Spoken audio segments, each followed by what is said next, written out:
Hello, everybody, and welcome back to the Creative Collaboration Show. Chuck Anderson here, and I have another amazing guest and another amazing topic lined up for you today. And, as you know, our audience is entrepreneurs of, different levels, and wherever you are at on your journey, there's always a next level. And wondering, like, how do I position myself as an expert, or how do I grow my business faster? How do I get to that next level in my business? And my guest today is someone that I've known for quite a long time, and not only have I seen him grow his business and go to the next level, but he has helped countless of other entrepreneurs level up as well. So today I have Iman Aghay with me today. So Iman, welcome to the program. Thank you very much, Chuck, for having me here. I'm excited to be here. I'm very excited to have you here as well. And I think we met back in it was probably 2010, or like it was a while ago. It was a while ago. I mean, we're both in the space of helping entrepreneurs, and you're very well known here, especially in Vancouver, with all the networking and stuff that we did. And then, like, you've really leveled up and grown your business over the last decade that I've known you, and reaching those other levels. And it's going to be fun to unpack that today. And I know that, with all of the different business ventures you've been in, the speaking, you're even a best-selling author. Like, you've done all the things that really people have to do to position themselves as an expert. Recently, with now involved in acquisitions. I mean, always getting to that next level. So it's going to be fun to kind of like talk to you about that today, and how you help coaches, authors, speakers, entrepreneurs grow their businesses, but not just grow their businesses, but in a way that aligns with their life. And so that's how I see you, Iman. So how do you introduce yourself when people want to get to know, like, who's Iman? Oh, I always say, like, usually when people want to introduce me on the stage, they say, Iman, how do we introduce you? And I said, just say Iman Aghay is a nice guy. That's all enough. No, but the reality is that I'm a serial entrepreneur, and I'm a very curious person around, like, learning new things. And so that's why, like, when you're looking at that, you're like, oh, you're an author, you're a speaker, you're this, you're that. It's just because I'm curious to learn like all different things. So I remember that many years ago, I wanted to become a best-selling author. And as clearly it's obvious that English is not my first language. And so I was like, well, how can I write a book, right? I was in a place that, like, I can't write a book, I can't do this, I can't do that, right? And I'm like, well, then how can you, right? So then I started kind of putting together my first book, and it was for example, the first one that I did actually was a mixture of like short stories of everybody, and I just wrote one chapter, right? But then that taught me how to publish a book and how to make it a best-selling book. And so, like, the first book that I ever published, it was a consolidation of like 10 stories of other people, including one story of mine, but taught me a lot about, like, book writing and publishing. And then after that, I wrote and published my own book, which became like the most sold book on Amazon on online course creation. But I always wanted to become a public speaker, and I was like, well, how can I actually do this? So I ended up getting like a lot of classes on, being able to understood in English with my accent, and I took 2 years of classes on how to be funny. I like literally paid a guy for 2 years to go through humorous classes and other things to just be able to make people laugh in English, because every time I speak in Farsi, everybody laughs. And then the moment that I would start speaking in English, then nobody would laugh. And I'm like, damn it, like, I can't, right? So like spent like 2 years like learning how to bring humor to my English. And and everything else, like you were talking about the mergers and acquisitions, and I was thinking, well, you know what, about 4 years ago, I knew nothing about mergers and acquisitions. I knew nothing about investing in companies. And then I was like, you know what, I really learn about. I really should learn about this because I like this is something that like is like I should really know, right? Hmm. So then I started like looking at where I can learn it, and found an investment club where I kind of like was an investment pool that everybody was like investing a little bit of money into it, but all of us were investing in different companies. And so I started kind of aligning myself with other people, and the buying was only like $10,000. Like it wasn't like a lot of money. So I could hire a mentor for like 25K, or I could just pay 10K, be aligned with this like world of investors, Hmm. and kind of start learning and like being part of due diligence committees. And every time I went there, I'm like, guys, I know nothing. So I'm here to learn. And if anything, and then as things started working, and I was like, oh, I know about this, I know about this, I know about this part. And then they're like, oh, you know about all these little things, but let us tell you about all these little things that you don't know. And just a few years later, 160 investments and 10 exits later, then Hmm. you know, it just I think the biggest thing is that I'm a curious person, and I love entrepreneurship, and I love supporting and helping people with building businesses that's along with their life purpose. That's the biggest thing, I guess. Hmm. And um, I always look at entrepreneurship for myself as a playground to feed my curiosity and the thirst for learning. And if I can do that while I'm, kind of growing, I mean, every one of us should wake up and go to do some work. And I mean, if my work feeds my life purpose, then why not? Yeah. I think what's really cool about your story, and as for as long as I've known you, is I've heard you say this. It's like you get an idea that you want to do something, and you decide that you're going to do it, and then you go learn how. First, you make the decision. I'm going to go and do this, and maybe it was the same way with your first course or your first book and your first coaching and consulting program, and then later with mergers and acquisitions. So it's like making that decision, like here's what I'm going to do, and then figure out a way to do it Yeah, versus I can't do this, so therefore I'm not going to.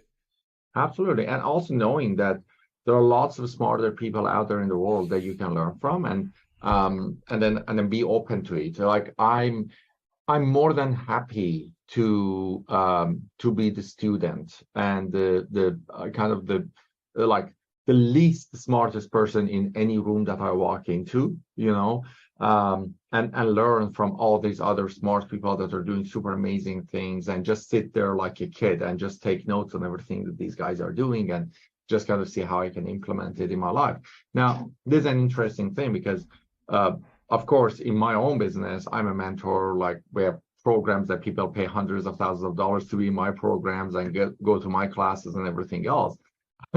um, and yet I still show up like the biggest student anywhere I go, and just sit there and take notes. Actually, I just came back from a 3-day event where literally during the 3 day I was sitting in the back of the room and we're just taking notes and notes, notes, notes, and I was just meeting with people and we're just kind of learning from them and absorbing everything, and then bringing it back to my business and implementing it for myself, and created within the things that I can make it work, which is the challenge in itself. And then when I kind of learned it, I was using it and then mastered my version of how to implement it.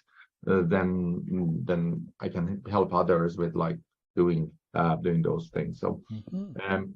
I always say knowledge doesn't change people's life. It's the applied knowledge, and applied knowledge is when you learn something and mix it with your resources, and make it aligned with your situation, and then you can use it and get the results. And Mhm. um, I'm always looking for those things. Yeah, and are when you're learning, are you kind of like trying to figure it out yourself, or are you trying to tap into other people's knowledge? Like, what's your approach to learning the new skill and then bringing it back to your business? The quick answer would be yes. So all the above, Yes, like all the everything, above. all Yes. the above, right? Yeah. So it's like depends on what it is. Like I just hired a person a couple of days ago to help me with my short videos for TikTok. And this guy's a TikTok expert, and I hired him. I'm matching him with my team member who is our video editor, and like this expert is going to work with my video editor. He's going to work with me, tell me like how to create the things from the start, from the very first video. We're going to do it, but the key here is that I also have the video editor that originally I hired to actually help me with these type of things, and then I realized, okay, like she doesn't have the excellence in doing it, but she's great if she gets trained and educated, right? So I'm like, okay, well, how can I find a person that is excellent in this, right? So just like one area, one little piece, just like bringing him in, and I like hired another person that is great in direct marketing, and just kind of learning a lot of things around like how to do media buying and direct marketing, all of those things, and sometimes like certain things I try it on my own, and if I can figure it out, yay. If I can't figure it out, then great. I'm just the next piece. One thing I'm totally fine with is failing. And I mean, I simply like in my brain, there is nothing called a failure. It's like it just we gotta try to make it work, and it like when you have that mindset that you gotta try to make it work, it just like if it doesn't work, then it's just okay. Well, let's just move on to the next piece that we can make it work. And I think that's the biggest part for me, that I just have a goal and I want to achieve the goal. I don't care how we're going to achieve the goal. We're just going to try one thing, and then if it works, works. If it doesn't work, then we go to the next person, the next thing, or next system. And I usually try to find people who have done it. And I don't look at experts as like one expert knows everything. So generally, we have a big picture strategy and like some advisors that help us with the big picture strategy. But when it comes to the details, I try to just kind of like anything from watching free videos all the way to hiring the best of the best experts in the world, whatever works. Yeah. Well, and I think one of the things I really heard in everything that you just said there is that you're learning from someone. I mean, whether it be their videos on YouTube or hiring their agency, or there's different ways to do it. Do you have a favorite way, and maybe like a go-to method of like where do you start usually when there's something you want to do? What's your go-to? What's the thing that you usually do first? I usually start with the free stuff. I usually start with like, let's watch some YouTube videos. Let's not watch, like Facebook reels, YouTube reels, Instagram reels. Like, let's watch some things, right? So we start with like, well, let's watch something. Let's just kind of get into it. And then, and I go to the team, and I always ask the team, is like, hey, guys, like, who knows this? Who has experience with this? And if nobody says anything, or people say like, we don't have experience with this, then I say, well, who can we find who has experience with this that can do it, right? And then so I kind of get myself a little bit informed by using like some free content, and then so I know enough to know what I want, as in terms of results, not how to implement it, right? But zero idea how to implement it. I'm like, oh, okay, these are things that are possible. So I think the better way is like I use the free stuff to understand the possibilities, right? So when I understand the possibilities, and then I'm like, okay, so these are the possibilities, let's find who can actually do it, because I know for a fact that I'm not going to have the time to do them. So then we just bring the team member on board that can potentially do it. And then if we can find a team member who can do it, then we'll find a person who can train the team member, or we'll find a company that can do it for us.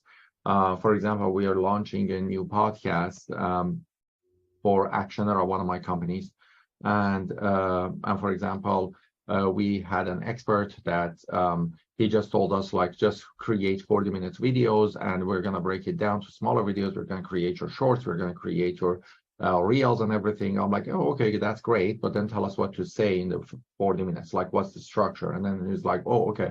And then he's like giving us a little bit details. I'm like, so okay, so explain to me exactly, like after we say certain things, like paint me a picture of what the show is going to look like, right? So then he's sending me material and the documents of how the show is going to look like. I'm like, okay.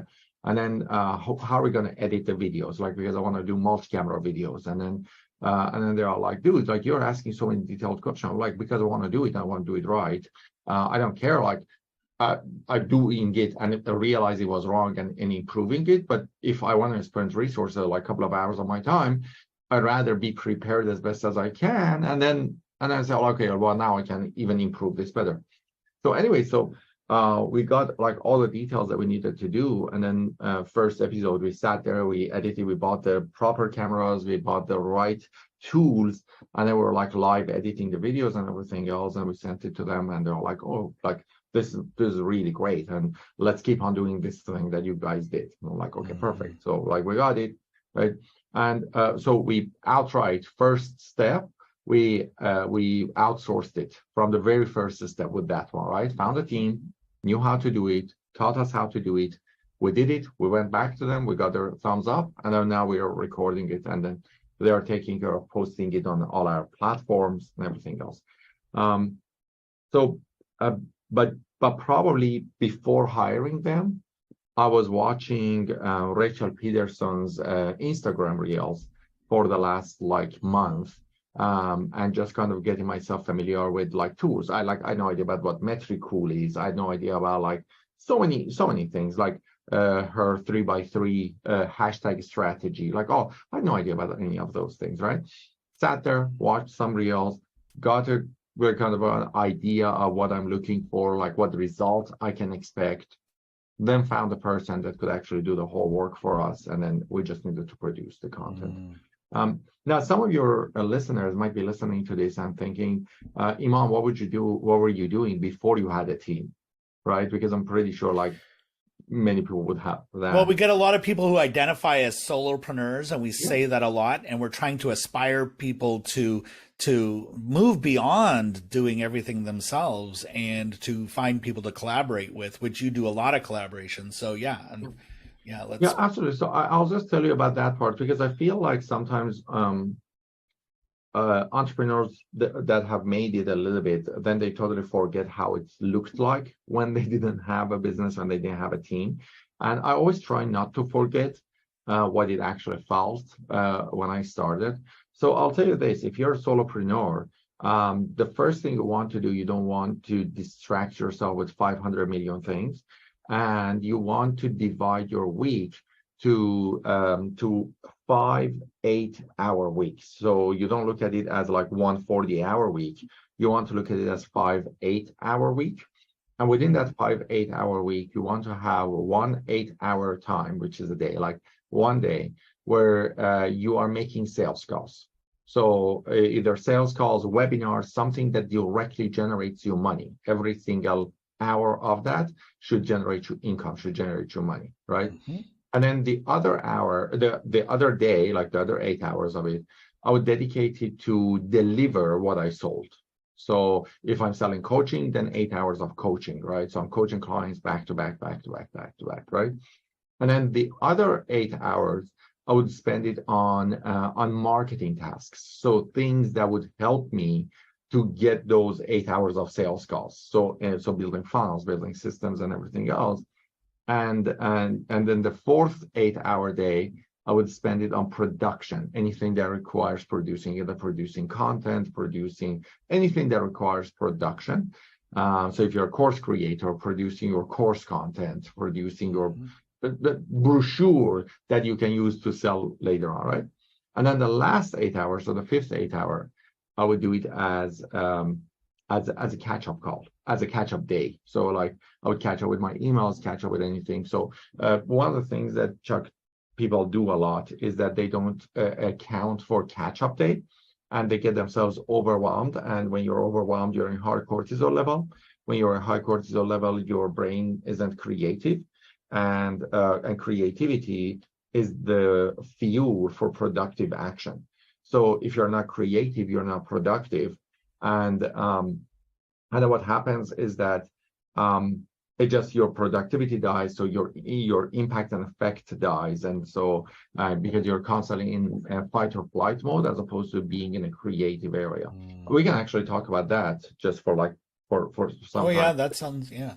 Yeah, I was going to ask you, but like when you do this, like it's actually like Monday I'm doing this, Tuesday I'm doing that, or do you have like, okay, I'm doing this average 8 hours a week, so I've got these 2 hours daily for this, and so how do you I structure personally that? like it day by day, Mm. with making exceptions once in a while. Like for example, if I'm doing Monday all sales calls, Tuesdays all like preparation, like marketing calls, Wednesdays all one-on-one calls with my clients or any coaching calls, Thursdays any production calls, and Fridays catch up.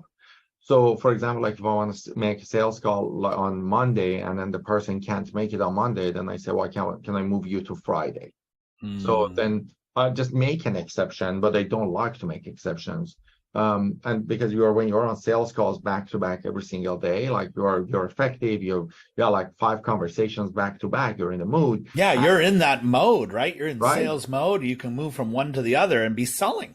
Yeah. Exactly. And imagine, and depending on every entrepreneur has a different price points, right? But for Hmm. example, like my mastermind is $19,000. So let's say, for example, I'm doing $19,000 calls every hour for 7 hours in the day, 1 hour lunchtime, right? Seven Hmm. hours in the day, right? That's $140,000 day for me. That's like on one day, I'm close to like 133,000 dollar day, right? Now I'm doing sales calls, sales calls, sales calls. And when you come out of a 6-figure day, you're like, oh my God, like I made 6 figures today. Yay. Hmm. Awesome, right?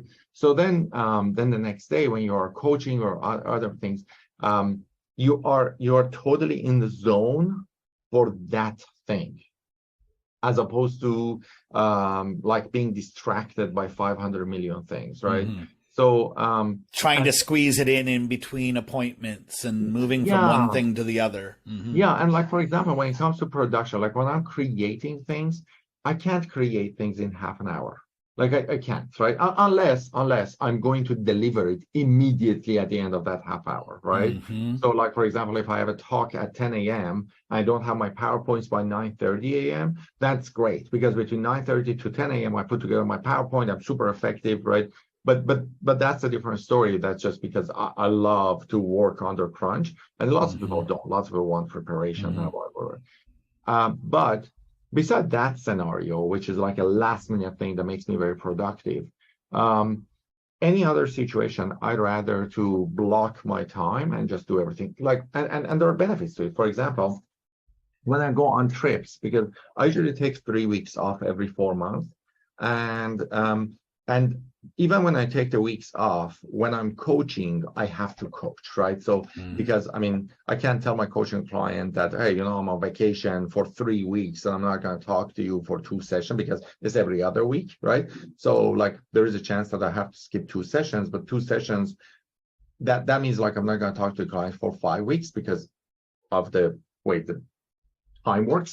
But anyways, so what I'm saying is that like, so usually with that, I want to get on the call and I want to serve this client. So even if I'm 3 weeks off, 2 of the days I want to do the call. So if I'm putting all my calls on Tuesdays, then I'm off Monday, Wednesday, Thursday, Friday, Saturday, Sunday, Monday, and then Tuesday I teach.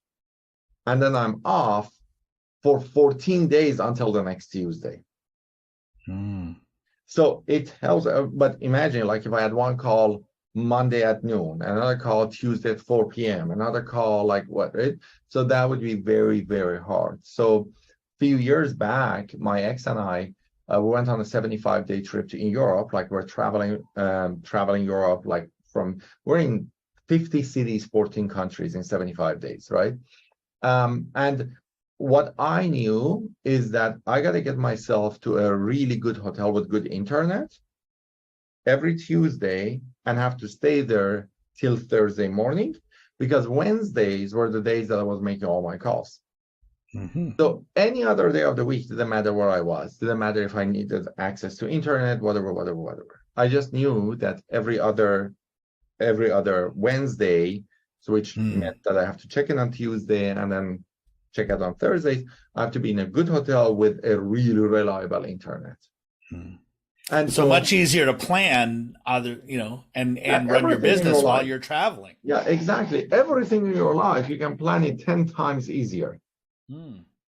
I love that structuring. Well, I'm gonna have to try that out. I mean, I have mine kind of arranged in blocks, but the thing about blocks is that okay, you may well be very well productive, and there's warm up time, right? And you get warmed up, and you do that block of time. It's like okay, I'm gonna do this until 2 p.m., but then I have meetings or whatever. Then you have to switch gears mentally. So I really love what you do because you can wake up, get yourself ready for what you're doing that day and then just do that thing the whole day, and then tomorrow you prepare yourself for something else that you're going to do that day. So I've never heard it done like that before, but I really like the idea. I'm going to have to give it I'll give it a try. I'll let you know how it goes for me, but it makes a lot of sense when you say it the way that you're saying it there.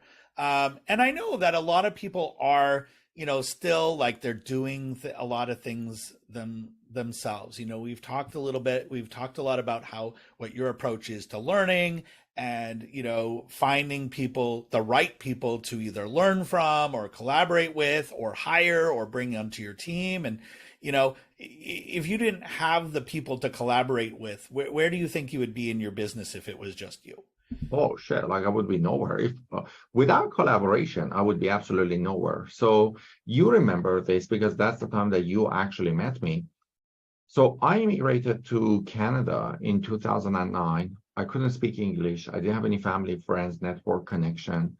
It was just me and my ex and like me and my kind of wife at the time. And like it was just us, like there was absolutely nothing. And I tried to apply for any job that I possibly could. Nobody hired me.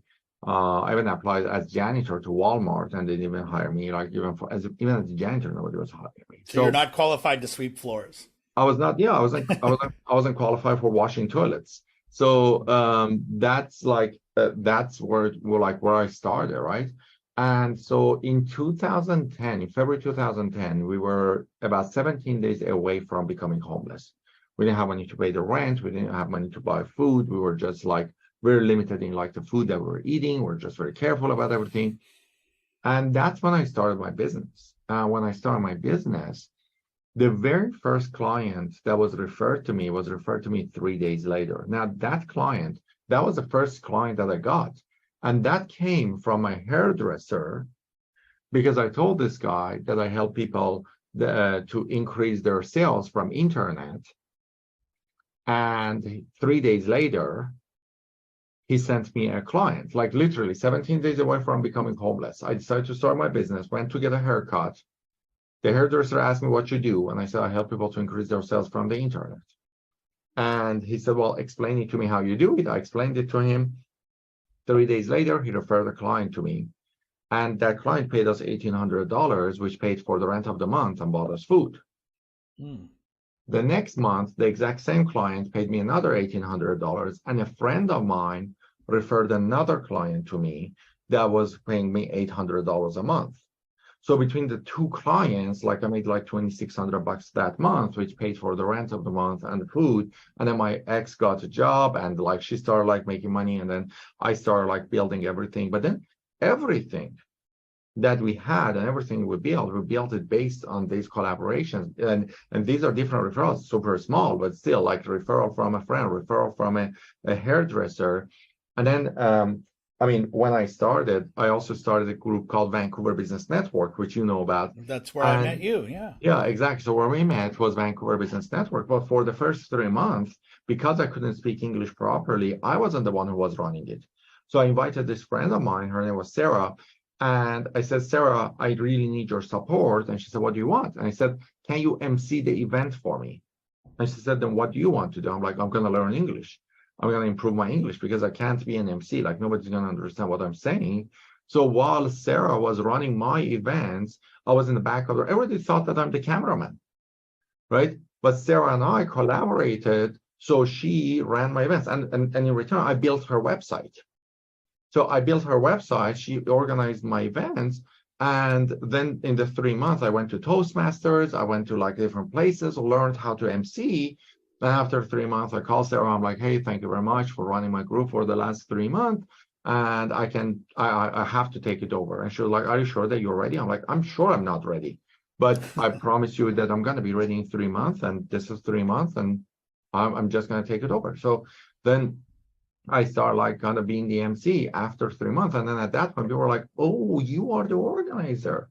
I'm like, but but and like everything was based on collaboration, every single piece, anywhere from my MC all the way to referral clients and all these features. Now, this is a funny thing because I had invited someone to speak at my event, which was the president or CEO of a coffee shop in Vancouver. I'm not going to say the name here on the call, on the call, but like this is a local coffee shop, and they have a branch on Burrard Street. And I went to like literally a few weeks before this, I went to that coffee shop and I applied as a janitor, and they didn't hire me, right? And then when I started Vancouver Business Network, I messaged the headquarter and I said, I want to have the CEO of this coffee shop to come and speak at Vancouver Business Network. And 2 days later, they got back to me. They are like, oh my God, this is amazing. So for sure, like he wants to meet you. And so I went there.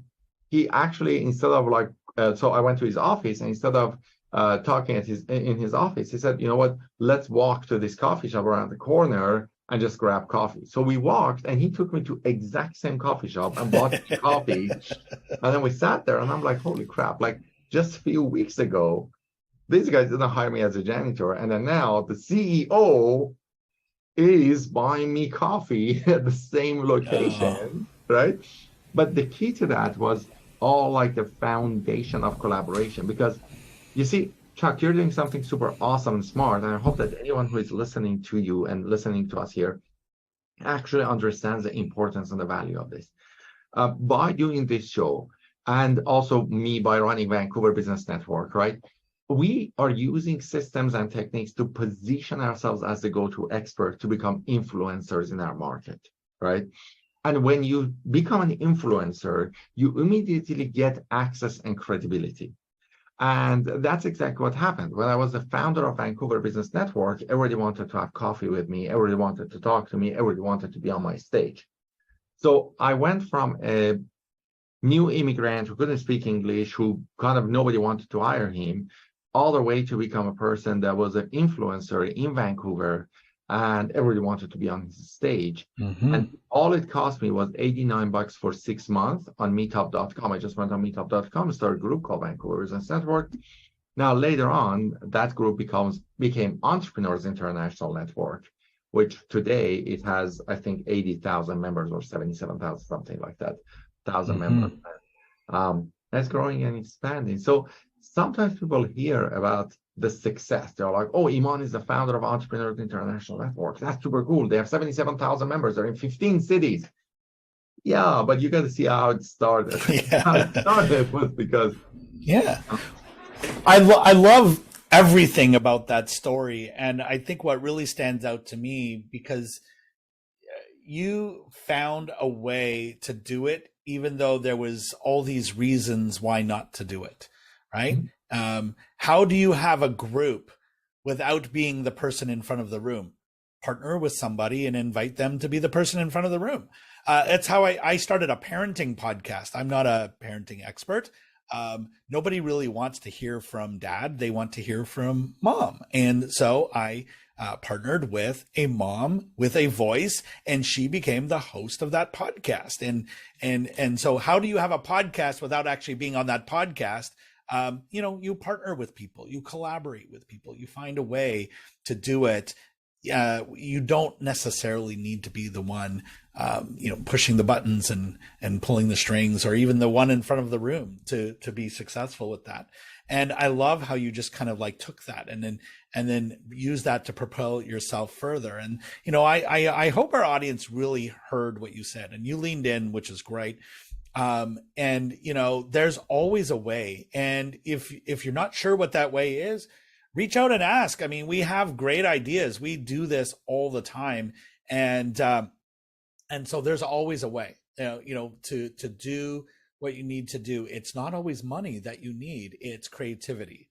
And that, my friend, is what I hear you have is creativity in terms of how you can create these alignments. So now look, we could talk about this all day and probably do like a whole like power day on do that. Maybe we do that one day, but we'll bring this episode to a close. And I want to say thank you so much for sharing everything that you've shared.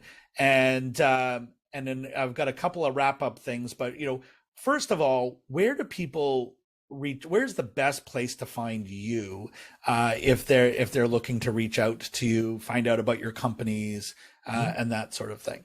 So the best place is either going to imanaghay.com, which is our website, or they can download Iman Aghay app. Either they're on Android or they're in an my iPhone or anyways Apple device.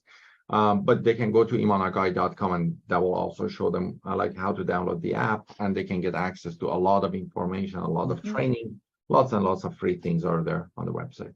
Fantastic. Well, if you're watching this on video, you're going to find a link to that just beneath this video. If you're listening on podcast, just check into the player that you're on, and the link is right there in the show notes as well. And if you can't find that, then contact me. I will put you in contact with Iman, and he has some wonderful companies and things, which we will also link to just beneath this video. So Iman, thank you so much. And, just before we close this episode, I want to ask you a question that I ask of all my guests, because so much of this is about learning. We've talked a lot about learning today. And one of my favorite ways, other than collaborating and partnering with people, is to get their information through books. So I always ask this question, and that is, if you had a one go-to must-read book that other people could check out and learn a lot from, which one would you recommend? I would suggest The Success Principles by Jack Canfield. But here is one piece. I also recommend to people to listen to it or read it. If they can listen to audiobook of it, but either go through it once a year. Every year, just review it. At the beginning of the year, they just go through the success principles and they just kind of listen to it. There are so many principles there. There's so many amazing things. You cannot implement the whole thing right away. Even in the book, it says, read this book twice. One, read it fast, go all the way to the end, and then read it slowly and implement it. So what I would recommend is just read it once a year. And it just changes the way that you look at things and the way that you implement things. And every time you read it, it seems like it's a new book. It's not a new book. It's just you are a new person. So you're more open to receive the new content in that book. I love that recommendation, and it's on my bookshelf, and it's been years since I've read it. I love the recommendation of reading it once a year. And that idea of reading it twice, read once fast to refresh your memory of everything, and then go back and read it slow and really consider what each thing means and how you can apply that in your life. That's a great recommendation. Thank you so much for that, Iman. And really just with everything that you have shared here with today, your generosity and your willingness to share your story and what's working for you. We've got great productivity tips, so much more than we expected to get out of this. And sometimes when you go into these interviews, you don't know exactly what you're going to get, but I can guarantee this is time well spent for us and for our listeners. And thank you so much. So Iman, thank you to our listeners. Thank you for being here as well. And I want you, I don't want this to be, for nothing. This has got to be time well spent for you. So I want you to take one thing that you heard Iman talk about here today, one thing that could help to move the needle in your business, one thing that could help to take you to the next level. And I want you to implement that today. Take the next step on that today. Maybe it's something that, you've been planning to do for a while and you haven't done. So do it today. Or maybe it's to go to Iman's website and check out his companies and the links below. Like we've talked about all these things. Download his app. Do that. Take some action towards your vision, your dream, whatever it is that you're trying to accomplish with your business, and keep moving forward. Until next time, this has been Chuck Anderson with the Creative Collaboration Show. Iman's been my guest. And thank you to everyone. We will see you on the next one. Take care, everyone.